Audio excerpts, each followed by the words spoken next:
আসসালামু আলাইকুম এভরিওয়ান। তোমাদের জন্য নিয়ে আসলাম মায়ের মৃত্যু গল্পের প্রথম পর্ব। তো চলো বেশি কথা না বলে গল্প শুরু করা যাক। আমার সৎ বাবা আমার চাচাতো বোনকে পেছন থেকে জড়িয়ে ধরে আছে, আর অপরদিকে আমার চাচাতো বোন হাসাহাসি করে রান্না করছে। এগুলো দেখে যেন আমার রাগ নিমিষেই উঠে গেল। এতটুকু বড় হয়েছি, আজ পর্যন্ত আমার আম্মু আমাকে বলতে পারবে না আমি কোনোদিন তাদের সাথে রাগ করে কথা বলেছি। সব সময় নিজেকে শান্ত রাখার চেষ্টা করি, কিন্তু আজকে আমার চোখের সামনে যা হচ্ছে এগুলো দেখে আমার এতটা পরিমাণে রাগ হয়েছে যে মন বলছে ওদের দুজনকে জায়গায় খুন করে ফেলি। হঠাৎ মনে হলো আমার চোখ দিয়ে পানির ফোঁটা পড়ছে। চোখে হাত দিয়ে দেখি সত্যি আমার চোখ দিয়ে পানি পড়ছে। আর পড়বেই বা না কেন? ভালোবাসার মানুষের সাথে কেউ এসব নোংরামি করলে তখন কি আর নিজেকে ঠিক রাখা যায়? আমার এই চাচাতো বোন, ওর নাম মায়া। দেখতে শুনতে একদম পরীর মতো। যে কোনো মানুষ ওকে একবার দেখলে ওর প্রেমে পড়তে বাধ্য। আমি ওকে এই পর্যন্ত 3বার প্রপোজ করেছি, এর বিনিময়ে শুধু থাপ্পড় খেয়েছি। যখনই বলি আমি তোকে ভালোবাসি, অনেক অনেক ভালোবাসি, যা বলার বাহিরে, তখন বলে দেখ তুই আমার চাচাতো ভাই, এর বেশি কিছুই না। আর এটা মাথায় রাখিস আমি তোর থেকে 2 বছরের সিনিয়র। শেষবার যখন বলেছিলাম ভালোবাসার কথা, তখন উত্তরে আমাকে বলেছিল আর কোনোদিন যদি এসব কথা বলিস আমি চাচির কাছে বিচার দিব। আরও নানাভাবে বকা দিয়েছিল। এরপর থেকে আমি ওর পিছু আর নেই না। দূর থেকেই ভালোবাসা সুন্দর। যদি আমার কপালে লেখা থাকে তাহলে একদিন অবশ্যই এই মায়া আমার বউ হবে, এ আশায় দিন যাচ্ছিল আমার। কিন্তু আজকে ভেতরে যা দেখেছি মনটা চাইছে ওদের টুকরো টুকরো করে কেটে ফেলি, আমার সৎ বাবা মায়ের সাথে। এখন কি বলবো, বলার মতো ভাষা খুঁজে পাচ্ছি না। এসব দেখতে পারবো না বলে রুমে চলে গেলাম। ওয়াশরুম থেকে চোখে মুখে কিছুটা পানি দিয়ে বিছানার উপর গিয়ে বসলাম। জোরে একটা চিৎকার দিয়ে আম্মুকে ডাক দিলাম। আম্মু তাড়াতাড়ি ভেতরে এসে বলল, কি হয়েছে বাবা, তুই হঠাৎ এভাবে জোরে চিৎকার দিলি কেন?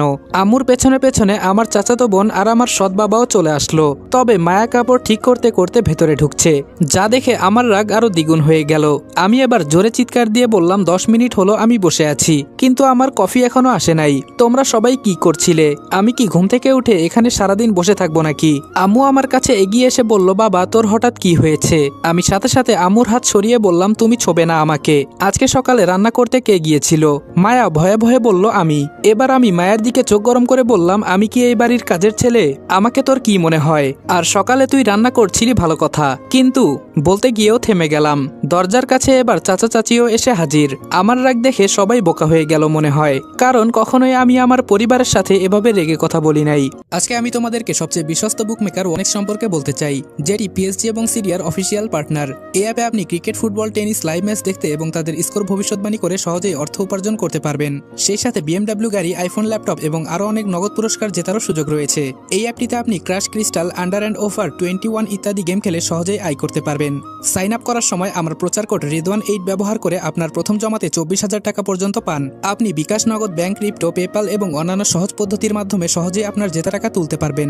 এখানে আপনি 24 ঘন্টা 7 দিন গ্রাহক সহায়তা পাবেন। তাই এখনই গুগলে ওয়ানেক্স সার্চ করে অফিসিয়াল ওয়েবসাইটটিতে গিয়ে রেজিস্ট্রেশন করুন। আর রেজিস্ট্রেশনের সময় অবশ্যই আমার প্রচার কোড রিদওয়ান8 ব্যবহার করে প্রথমবার ডিপোজিটে 24,000 টাকা পর্যন্ত পান। আমার সৎ বাবা এক কোনায় চুপটি করে দাঁড়িয়ে আছে। মনটা চাইতেছে একে ধরে চিবিয়ে খেয়ে ফেলি। এবার আম্মু আমার হাত ধরে বিছানার উপরে বসিয়ে বলল, কি হয়েছে বাবা, আমাকে বল তোর কি হয়েছে? আমি বললাম, সবাইকে যেতে বলো আম্মু। আম্মু ইশারা করতে সবাই বাহিরে চলে গেল। তবে যাওয়ার আগে মায়া আমার সৎ বাবাকে কি জানি ইশারা করলো। তবে আমি এইসব কিছুই বুঝলাম না। আমি যে এগুলো দেখে আর সহ্য করতে পারছি না। আম্মু এবার আমার মাথায় হাত বুলাতে বুলাতে বলল, এতদিন পর আমি আমার ছেলের রাগের চেহারা দেখতে পারলাম। খুব সুন্দর লাগে তুই যখন রেগে যাস। আমি কোনো কিছু না বলে আম্মুকে জড়িয়ে ধরে আর কান্না আটকে রাখতে না পেরে কান্না করে দিলাম। চোখের সামনে যদি নিজের ভালোবাসার মানুষ এসব করে বেড়ায় তখন কেমন লাগতে পারে বলেন? মনে হয় যেন কেউ কলিজায় আঘাত করে চলে গেল। আম্মু এবার হাত দিয়ে আমার মাথার চুল ধরে বলল, কি হয়েছে বাবা তোর, হঠাৎ করে এমন করছিস কেন? আমাকে বল কি হয়েছে? কান্না করতে করতে বললাম, সব শেষ হয়ে গেছে আম্মু, আমার সব শেষ হয়ে গেছে। আম্মু বলল, আরে কি হয়েছে বলবি তো? আমি বললাম, কিছু না আম্মু, তবে আজকে আমার আব্বার কথা খুব মনে পড়ছে। যদি আমার বাবা আজকে বেঁচে থাকতো তাহলে এসব কখনো হতো না। আম্মু বলল, হঠাৎ বাবার কথা মনে পড়লো যে? আমি বললাম, তুমি বুঝবে না আম্মু। চোখের পানি মুছে আম্মুর কোলের উপর শুয়ে বললাম, যদি ওরা নেগেটিভ কিছু করে তাহলে আমি ওদের ছাড়বো না, দেখে নিও তুমি। আম্মু বলল, আরে কি হয়েছে বলবি তো, সেই কখন থেকে উল্টাপাল্টা কি সব বলে যাচ্ছিস। রনি তোর কফি।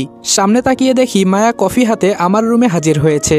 আম্মু মায়ের হাত থেকে কফির মগটা নিয়ে বলল, আমার ছেলের কথায় রাগ করলি নাকি মা? মায়া হাসি দিয়ে আমার পাশে বসে আমার গাল টেনে বলল, আমি তো আজকে অনেক খুশি হয়েছি। আমার ছোট ভাইয়ের রাগী চেহারাটা দেখতে পেলাম অনেকদিন পর। আম্মুর দিকে তাকিয়ে বললাম, আম্মু এই মেয়েকে এখান থেকে যেতে বলো। আমার মন মানসিকতা এমনি আজকে ভালো নাই, না হলে আমি যা ইচ্ছা তাই করে ফেলবো। মায়া মুখ বাঁকিয়ে বলল, দেখো চাচি আম্মা, তোমার ছেলে এসব কি বলে? আচ্ছা রনি, তুই কি আজকে সকালে গাঁজা খেয়েছিস? আমি আম্মু বলে চিৎকার করে উঠলাম। আমার ধমক শুনে মায়া উঠে চলে যাচ্ছে আর আস্তে করে বলল, হঠাৎ এই ছেলের কি হয়েছে যে সবসময় আমার পেছনে পড়ে থাকে? আর আজকে? মনে মনে বললাম, এটাই কি সেই মায়া যাকে দেখলে আমার বুকের মাঝে ঝড় বয়ে যেত? এটাই কি সেই মায়া যার কথা আমি হাজারবার চিন্তা করে সময় কাটিয়ে দিতাম? আসলে মানুষ ঠিক কথাই বলে, উপরে ফিটফাট ভেতরে সদরঘাট। এই কথার আর কাজের আজকে মিল পেলাম। কিন্তু আমার সৎ বাবা আর মায়া কি করতে চাইছে? আমাকে সব জানতে হবে। শুধু জানতে নয়, আমাকে এই রহস্যময় কাহিনী খুঁজে বের করতে হবে কোনো কিছু হওয়ার আগে। হঠাৎ একটা জিনিস চোখে ভেসে উঠল। মায়ার পেটটা কেমন জানি বড় বড় দেখাচ্ছে। কোনোভাবে ও তো আবার, ধুর, আমি এসব উল্টাপাল্টা কি চিন্তা করছি? হয়তো তারা প্রেমে লিপ্ত, কিন্তু এসবে নয়। তবে সকালে যা দেখলাম, না না, আর মিলাতে পারছি না। আম্মু ধপ করে আমাকে টেনে তুলে বলল, তোর কি হয়েছে রে? একবার রেগে যাস, আরেকবার কান্না করিস, আরেকবার চিন্তায় মগ্ন। এসব কি? হ্যাঁ, সকাল সকাল আমি কি তোর সার্কাস খেলা দেখতে এখানে আসলাম? আর মেয়েটাকে এভাবে বকা দিলি কেন? আমি বললাম, আম্মু আমি এখন কিছু বলতে পারবো না, যাও তুমি গিয়ে তোমার কাজ করো, আমাকে একা থাকতে দাও তো একটু। আম্মু দাঁড়িয়ে বলল, কি ছেলে যে আমি জন্ম দিলাম, না কিছু বলে না কারো কথা শুনে। আচ্ছা তুই থাক, আমি গেলাম। যদি কিছু লাগে তাহলে আমাকে বলিস, কেমন? আমি এনে দিব। আর সাবধান, কাউকে বিরক্ত করিস না। এই বলে আম্মু আমার রুম থেকে বের হয়ে গেল। আসলে আমাদের দুই পরিবার মিলে একই বাসায় থাকি। আমার চাচার 3 মেয়ে, একজনের বিয়ে হয়ে গেছে আর ছোটজন বিদেশে পড়াশোনা নিয়ে বিজি। আর মায়া হলো 2 নাম্বার। আমি আমার বাবা মার একমাত্র সন্তান, খুব আদরের। এখনো আম্মু আমাকে অনেক আদর করে। তবে আমার আসল বাবা রোড অ্যাক্সিডেন্টে মারা যায়। এরপর আম্মু মানসিকভাবে ভেঙে পড়ে। কয়েকদিন যেতে না যেতেই হঠাৎ একদিন আমি কলেজ থেকে এসে শুনি আম্মু নাকি বিয়ে করে স্বামী নিয়ে এসেছে। যতই হোক উনি আমার মা, তাই সেদিন কিছু বলি নাই। উনি সুখে থাকলেই আমিও সুখী। আমার সৎ বাবা, তার বয়স মূলত আমার থেকে 4 কি 5 বছর বেশি। আবার তিনি একটু হুজুর টাইপের। আমার সাথে বেশি একটা জমে না, দরকার পড়লে কথা বলি, না হলে না। কিন্তু আজকে নিজ চোখে যা দেখলাম সেটা হয়তো ভুলার মতো নয়। তবে মায়া এটা কিভাবে করলো? ছি, ওর মন মানসিকতা এতটা নিচ হতে পারে যে এটা আমি কখনো জানতাম না। হঠাৎ বাহিরে আবার কিসের যেন আওয়াজ শুনলাম।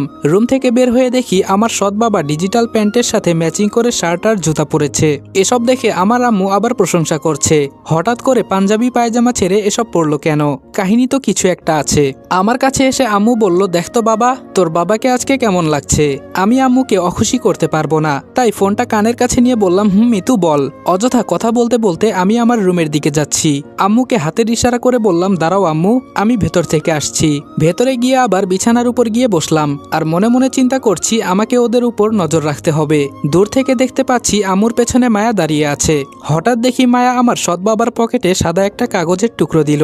লাফ দিয়ে উঠে টেবিলের ড্রয়ার থেকে পিস্তল নিয়ে যেই রুম থেকে বের হতে যাব তখনই মনে পড়লো আমি এসব কি করছি। গরম গরম সব কাজ করলে তো হয় না। পিস্তলটা মূলত নিজের সেফটির জন্য রাখি আমি। ফোনটা বের করে মিতুকে কল দিলাম। মিতু হলো আমার বেস্ট ফ্রেন্ড। ও আমাদের এখানকার সরকারি হাসপাতালের একজন ডাক্তার। আমার আরেকজন বেস্ট ফ্রেন্ড হলো রিপন। আমি যদি জীবনের বেশিরভাগ সময় কাটাই তাহলে হিসাব করে দেখা যাবে ওদের সাথে জীবনের আনন্দময় মুহূর্তগুলো কাটিয়েছি। আর রিপন হলো একজন কৃষক। ওর সম্পর্কে এখন বলবো না, সাথে থাকেন জানতে পারবেন। মিতু ফোন রিসিভ করে বলল, লাভু বল। মিতু আমায় এই নামেই বেশি ডাকে। আমি বললাম, আচ্ছা মিতু, আমি যদি 2 জন মানুষকে খুন করি তাহলে আমার কি সত্যি সত্যি জেল হবে নাকি ফাঁসি? ফোনের ওপাশ থেকে মিতু হাসতে হাসতে বলল, খুন? তাও আবার তুই? জানিস আজকে আমি মন খুলে আসলাম, তুই তো ভালোই জোকস করতে পারিস দেখি। আমি বললাম, মিতু দেখ, আমি কিন্তু একদম মজা করছি না, তুই আমার কথার উত্তর দে শুধু। মিতু বলল, দেখ ভাই, তোর আজাইরা পেঁচালের উত্তর আমি দিতে পারবো না। এবার আমি মন খারাপ করে বললাম, থাক তুই, তোর বলতে হবে না। দেখিস সত্যি আমি একদিন ওদের খুন করব। শুধু আমার সাথেই কেন এমন হয়? কি অপরাধ করেছি আমি? মিতু বলল, রনি, এই রনি, তোর কি হয়েছে বলতো হঠাৎ করে? আমি বললাম, কি বলবো, অনেক কিছু হয়েছে। মিতু বলল, আচ্ছা তাহলে হাসপাতালে চলে আয় রিপনকে নিয়ে, আমার হাতে কিছু কাজ আছে, আগে কাজটা শেষ করি। ফোনটা কেটে দিলাম। আচ্ছা সকালে কি আমার চোখের দেখা ভুল ছিল? হতেও পারে, আবার নাও হতে পারে। কিছুক্ষণ পর আম্মু ডেকে বলল নাস্তা করতে। রুম থেকে বের হয়ে টেবিলে গিয়ে বসতেই চাচা বলল, কি ভাতিজা, হঠাৎ এত রেগে গেলে কেন? আমি মাথা নিচু করে বললাম, এই তো চাচা, এমনি একটু মজা করলাম। চাচি আম্মা সবাইকে খেতে বলে আমাকে বলল, রনি তোর বড় বোনের জন্য একটা সম্বন্ধ এসেছিল, তুই একটু খোঁজ খবর নিয়ে দেখিস তো। চাচির বলা কথাটা শুনেই যেন আমার বুকের ভেতরে একটা মোচড় দিয়ে উঠল, হাত থেকে রুটিটা নিচে পড়ে গেল। মায়া আমার দিকে তাকিয়ে একটা হাসি দিয়ে ইশারা করে বলল, সব কিছু ঠিক হয়ে যাবে। আর তোর আমাকে নিয়ে এত চিন্তা কেন? আম্মু আমার কাছে এসে বলল, কি হয়েছে বাবা তোর? টেবিলের নিচ থেকে রুটিটা নিতে গিয়ে দেখি মায়ের দেওয়া চিঠিটা সৎ বাবার পকেটে ভেসে আছে, হালকা করে দেখা যাচ্ছে আজকে পা। শুধু এই পর্যন্ত দেখতে পেলাম। মনে মনে আন্দাজ করে নিলাম হয়তো পার্কে ঘুরতে যেতে বলেছে। রুটিটা রেখে বললাম, আম্মু আমি আজকে কিছুই খাবো না, আমি হাসপাতালে যাব একটু। পেছন থেকে আমার সৎ বাবা ডেকে বলল, রনি এদিকে আসো তো একটু। কি আর করার, ভদ্রতার খাতিরে গিয়ে উনার সামনে দাঁড়ালাম। সৎ বাবা আমার হাতে 1000 টাকার একটা লম্বা নোট দিয়ে বলল, যাও এনজয় করো। আমি আর না দাঁড়িয়ে রুমে চলে যাচ্ছি। পেছনে দাঁড়িয়ে দাঁড়িয়ে আমার আম্মুজান হাসছে। রুমে গিয়ে পিস্তলে 2টো গুলি লোড করে নিলাম, আর একটা ছোট চাকু হাতে নিলাম। দরজা দিয়ে বের হতেই পেছন থেকে আম্মু বলল, তাড়াতাড়ি বাসায় আসবি, এত আড্ডা দিবি না কিন্তু। বাসা থেকে বের হয়ে কিছুটা দূরে যেতেই মনে হলো যেন কেউ আমার পিছু করছে। আমার জানা মতে আমার কোনো শত্রু নেই, তবে কে আবার আমার পিছু করবে? হয়তো এটা আমার মনের ভুল, তবে সন্দেহজনক মনে করে পেছনে তাকিয়ে কোনো কিছুই দেখতে পেলাম না। রিপনদের বাড়ির কাছে আসতেই অনেকগুলো ছেলে এসে আমাকে ধরে গাড়ির ভেতরে নিয়ে গিয়ে ইচ্ছামতো মারতে লাগলো। আমি যে কাউকে আটকিয়ে বলবো আমাকে মারার কারণ কি, সেই সময়টাও আমাকে দিল না। আমাকে প্রায় আধা ঘন্টা মারার পরে একটা ছেলে আমাকে উদ্দেশ্য করে বলল, তোরে এমনি এমনি মারি নাই, আমাদের টাকা দেওয়া হয়েছিল এজন্য মারলাম, আর তোকে তোর আপন জনেই মারতে বলেছে। ছি, এমন আত্মীয় স্বজন থাকার চেয়ে না থাকাই ভালো। এগুলো বলে ছেলেগুলো চলে গেল। আমি রাস্তার পাশে পড়ে আছি। হঠাৎ দেখি রিপন একটা লাঠি নিয়ে কোথায় যেন যাচ্ছে। আমি হাত দিয়ে ইশারা করলাম। রিপন আমাকে দূরে থেকে দেখে দৌড়ে এসে আমাকে ধরে বলল, বন্ধু তোর কি হয়েছে? আমি হাতে ইশারা করে বললাম, এখন আমি কিছু বলতে পারবো না, আমাকে আগে হাসপাতালে নিয়ে যা। আমার কথা মতো রিপন তাই করলো, কিন্তু আমি আর চোখ খুলে রাখতে পারলাম না। আপনা আপনি আমার চোখ বন্ধ হয়ে গেল। যখন আমার জ্ঞান ফিরল তখন তাকিয়ে দেখি আমার পাশে মিতু আর রিপন বসে আছে। মিতু আমার দিকে এগিয়ে এসে বলল, তাহলে শেষমেশ তোর জ্ঞান ফিরল? আমিও মজা করে বললাম, কেন, তুই কি চাইছিলি আমি মারা যাই? মিতু রাগী চেহারা নিয়ে বলল, কি হয়েছে কাহিনী বলতো, আর এসব ফালতু কথা রাখ। রিপন আমার দিকে তাকিয়ে বলল, আমাদের এখানের ছেলে পেলে কি তোরে? আমি বললাম, আরে না রিপন, ওদের কি সেই সাহস আছে আমাকে মারার? এখানে কাহিনী তো কিছু আছেই, তা আমাকে খুঁজে বের করতে হবে। ও শিট, আমি তো ভুলেই গেছি। রিপন আমাকে একটা সাহায্য করতো। রিপন বলল, বল কি করতে হবে। আমি রিপনকে সবকিছু বুঝিয়ে পাঠিয়ে দিলাম। মিতু এবার আমার দিকে তাকিয়ে বলল, তোর কি হয়েছে সত্যি করে বলতো। আবার মায়া তো তোরে আবার। আমি হাসি দিয়ে বললাম, আমার কপালে সুখ নাই রে, সব শেষ হয়ে গেছে আমার। মিতু বলল, আরে কি হয়েছে বলবি তো। আমি বললাম, বললে কি তুই বিশ্বাস করবি বল? জানি বিশ্বাস করবি না, তাই বলেও লাভ নেই। মিতু বলল, আরে বল না। আর তোরে কে মারলো আমাকে শুধু একবার বল, পরে দেখ আমি কি করি। সকালে কি কি হয়েছিল আমি মিতুকে সব বুঝিয়ে বললাম। আমার কথা শুনে মিতু উল্টা হাসতে হাসতে গড়াগড়ি খাচ্ছে। আমি রাগী চেহারা নিয়ে তাকিয়ে বললাম, মিতু। মিতু এবার হাসি থামিয়ে বলল, তোর কি মাথা খারাপ হয়ে গেছে? আমি জানি তোর সৎ বাবাকে তোর পছন্দ নয়, শুধু তুই আন্টির কারণে কিছু বলিস না, তাই বলে তুই তোর ভালোবাসার নামে এসব উল্টাপাল্টা কথা বলতে পারলি? আমি জানি মায়া কতটা ভালো একটা মেয়ে, যে মেয়ে কিনা কোনো বাহিরের ছেলের সাথে কথাই বলে না, আবার সেই মেয়ে এসব করবে? তুই বললি আর আমি বিশ্বাস করে নিলাম, এটা তো হতে পারে না কোনোদিনই। আর তোর সৎ বাবা যিনি 5 ওয়াক্ত নামাজ পড়েন, তার সম্পর্কে এসব কিভাবে বলতে পারলি? একটুও কি তোর মুখে বাঁধলো না? আমার মনে হয় কি তুই এক ঢিলে 2 পাখি মারতে চাস, তাই না? এখন মায়া তোকে পাত্তা দেয় না, আবার তোর সৎ বাবাকে তোর পছন্দ না, তাই দুজনকে একসাথে ফাঁদে ফেলে তুই মজা নিতে চাস। আমি যদি ভুল কিছু না বলি তাহলে এটাই হলো আসল সত্যি কথা। এই বলে মিতু কথা বলা বন্ধ করলো। আমি মিতুর দিকে তাকিয়ে একটা হাসি দিয়ে বললাম, একটা কথা কি জানিস, বিপদের সময় সবাই পর হয়ে যায়, আজকে তুইও তা বুঝিয়ে দিলি। আমি যে তোর বেস্ট ফ্রেন্ড তার কোনো দামই নেই তোর কাছে। পকেট থেকে মানি ব্যাগ বের করে 1000 টাকা বেডের উপর রেখে বললাম, তোর হাসপাতালের বিল, আমি আসি, তুই ভালো থাকিস। এই বলে যে বেড থেকে উঠবো অমনি মিতু আমার হাত ধরে চোখ গরম করে বলল, এখানে চুপচাপ শুয়ে থাক, যদি বেশি নড়াচড়া করিস তাহলে কিন্তু আন্টিকে বলে এমন মায়ের খাওয়াবো না জীবনেও ভুলবি না। আমি আর কিছু না বলে বেডের উপরে বসে বললাম, আমি মানুষটা বেশি ভালো না, না হলে শুধু আমার সাথেই কেন এমন হয়? আমি কি কারো কোনো ক্ষতি করেছি নাকি? মিতু আমাকে বসিয়ে রেখে বাহিরে চলে গেল। কিছুক্ষণ পর একটা ঠান্ডা লাচ্ছি আমার হাতে দিয়ে বলল, আগে এটা খা, খেয়ে মাথা ঠান্ডা কর, ভেবে চিন্তে সবকিছু করতে হবে। আমি জানি তুই কখনো আমাদের সাথে মিথ্যা কথা বলিস না, কিন্তু আজকে তুই যেই অভিযোগ করলি না সেটা বিশ্বাস করতে একটু কষ্ট হচ্ছে। হঠাৎ দেখি রিপন ফোন করলো। ফোনটা রিসিভ করতেই রিপন বলল, রনি তোর কথাই ঠিক, কিন্তু আমি তো এদের চিনতে পারছি না। ওরা তো গার্লফ্রেন্ড বয়ফ্রেন্ডের মতো চিপাই গিয়ে। হাত থেকে মোবাইলটা রাগে আছাড় দিয়ে নিচে ফেলে দিলাম। ফোনটার সাথে সাথে দুই টুকরো হয়ে দুই দিকে ছিটকে পড়ে আছে। পেছন থেকে পিস্তলটা বের করে বললাম, আজকে আমি এদের কাউকে ছাড়বো না। আজকে ওদের একদিন কি আমার যতদিন লাগে। মিতু আমার হাতে পিস্তল দেখে ভয় পেয়ে আমাকে জড়িয়ে ধরে বলল, রনি দেখ, এমনিই তোর শরীর ভালো না, এখন এসব উল্টাপাল্টা কাজ করিস না। আমরা ইচ্ছা করলে ঠান্ডা মাথায় সবকিছু করতে পারি। আমি বললাম, মিতু তুই আমাকে ছাড়, আমি ওদের খুন করব আজকে। মিতু বলল, আমাদের ফ্রেন্ডশিপের কসম, তুই এখান থেকে কোথাও যাবি না। মিতুর কথাটা শুনে আটকে গেলাম। মিতুকে ছাড়িয়ে পিস্তলটা রেখে বললাম, জানিস একটা ছেলে কখন হাতে পিস্তল তুলে নেয়? যখন দেখে তার চারপাশে সবাই শত্রু হয়ে দাঁড়িয়ে আছে, বাঁচার মতো কোনো পথ খোলা থাকে না, তাই শেষ কোনো উপায় খুঁজে না পেয়ে এই কাজটাই করতে হয়। মিতু বলল, তাই বলে তুই কারো খুন করবি? তাহলে তুই ফোনে যা কিছু বলেছিলিস সব সত্যি কথা। আমি বললাম, মিতু আমাকে একটু বাসায় দিয়ে আসবি? মিতু বলল, এখন না, বিকেলে যা। এই নে, রিপন আবার আমাকে কল দিয়েছে। মিতুর কাছ থেকে ফোনটা নিয়ে বললাম, রিপন বল। রিপন বলল, আরে শালা, সেই কখন থেকে তোকে ফোন দিচ্ছি, কিন্তু তোর নাম্বার বন্ধ বলছে। এখন কি আমি দাঁড়িয়ে দাঁড়িয়ে এসব দেখবো নাকি? আমি বললাম, তুই এখন বাসায় চলে যা। রিপন বলল, বললি না তো ওরা কারা? আমি বললাম, পরে বলবনি, এখন তুই বাসায় চলে যা, এখানে আর আসা লাগবে না, আমার সাথে মিতু আছে। রিপন বলল, আচ্ছা তাহলে আমি গেলাম। আর তুই বললি না তো তোকে কে মেরেছে? ঠিক আছে, বলাও লাগবে না, আমি সবকিছু খুঁজে বের করে নিব।